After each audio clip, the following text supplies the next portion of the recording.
खाना लाई हूँ आपके लिए। हम क्या भी हुआ? बहुत प्यार करते हैं तुमसे। चलो मेरे अच्छा, साथ। चलो। कौन है? वाह, तुम यहाँ कैसे?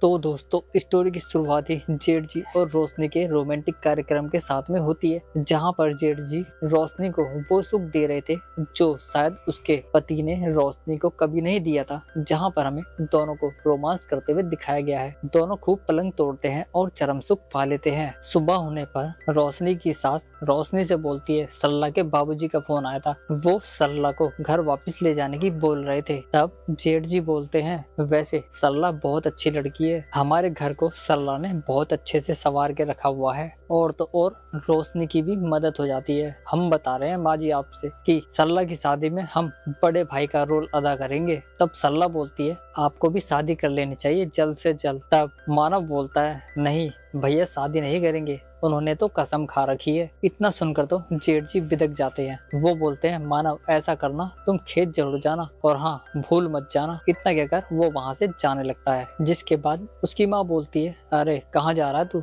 बहुत बाहर जाता है। तब जेठ जी बोलते हैं माँ अगर बाहर नहीं गया तो अपनी जिम्मेदारियां कैसे निभाऊंगा। इतना बोलकर वो वहाँ से चले जाता है। जिसके बाद सरला खाना बनाने चली जाती है। अब घर में केवल माँ जी और मानवी रह जाते हैं। वो माँ जी से सरला के बारे में सारी बात कर लेती है और माँ जी भी काफी खुश हो जाती है। शायद उसने सरला और अपनी बात की थी, इसका पता तो हमें कहानी में आगे चलेगा। जिसके बाद उसकी माँ भी काफी खुश हो जाती है। अब सरला अपना बंदर समूह बना के मानव के पास पहुंच जाती है। उसे नहीं पता था कि मानव ने अपनी माँ से बात की है। तब वो बोलती है अब तुम्हारी मुश्किल तो हल हो गई है क्योंकि मैं जा रही हूँ अपने घर वापस। तब मानव उसे समझाता है। वो बोलता है हमने अपनी माँ से तो बात कर ली है, लेकिन जैसे ही मौका मिलेगा हम आपके पापा से भी बात कर लेंगे, फिर उसके बाद दोनों शादी कर लेंगे। ये सुनकर सरला काफी खुश हो जाती है। अब नेक्स्ट डे सरला के पिताजी घर पर पहुंच जाते हैं। वो रोशनी की माँ से बोलते हैं कैसे है बहन जी आप। वो बोलती है ठीक है।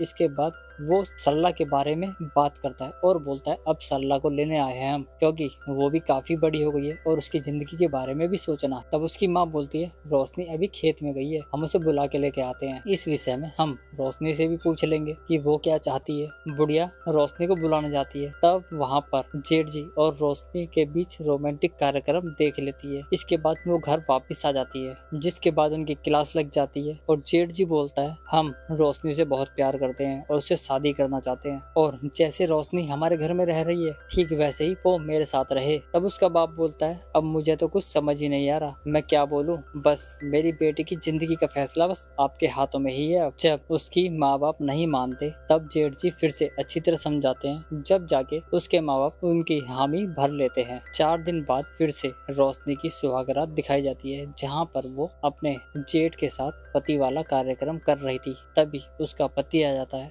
और बोलता है वाह क्या बात है बड़े भैया, आपने बहुत अच्छा फर्ज निभाया अपने बड़े भाई होने का। वो उसका गला पकड़कर बोलता है क्यों किया तुमने हमारे साथ ऐसा, क्या बिगाड़ा था मैंने तुम्हारा कि तुमने मेरी सारी जिंदगी बर्बाद कर दी। अरे मैंने तो तुम्हें अपना भगवान समझा था, लेकिन तुम तो शैतान निकले शैतान, बताओ तुमने ऐसा क्यों किया। उनकी ये बात सुनकर मानव के साथ उसकी माँ भी आ जाती है। तब मानव बोलता है क्या हुआ भैया। तो रोहित बोलता है इसने क्या बताया था तुम्हें कि मेरा शिकार हुआ है। अरे हाँ मेरा शिकार तो हुआ था, लेकिन किसी जानवर ने नहीं, मेरा शिकार इस बड़े भाई ने किया था। ये सब कराया धराया इसी का है। और हाँ रोशनी, तुम्हें तो मेरी एक पल के लिए भी याद नहीं आई। हम तो तुम्हारे लिए ही जी रहे थे और सोच रहे थे तुम्हारा कब हमसे मिलन होगा, लेकिन तुमने हमारे बड़े भाई से ही शादी कर ली। मैं जानता हूँ रोशनी, इसमें तुम्हारी कोई गलती नहीं है। ये सारी साजिश तो इस बड़े भाई सुरेश ने रची हुई थी। इसने हमें कैद किया हुआ था। ये हमसे इतना जला करता था कि शादी के दिन ही इसने हमारे ऊपर हमला करवा दिया और हमें अगवा कर लिया। जिसके बाद इसका बड़ा भाई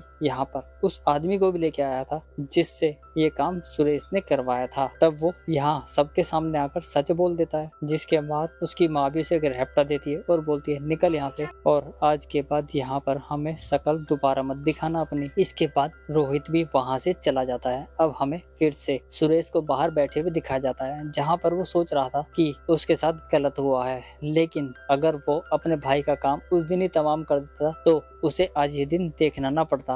वो ये भी बोलता है कि मैं रोशनी को किसी भी कीमत पर पाकर रहूंगा। इसी के साथ ही हमारा ये एपिसोड खत्म हो जाता है। वीडियो अच्छी लगे लाइक करना, हमारे चैनल को सब्सक्राइब कर देना। मिलते हैं नेक्स्ट वीडियो में, तब तक के लिए धन्यवाद।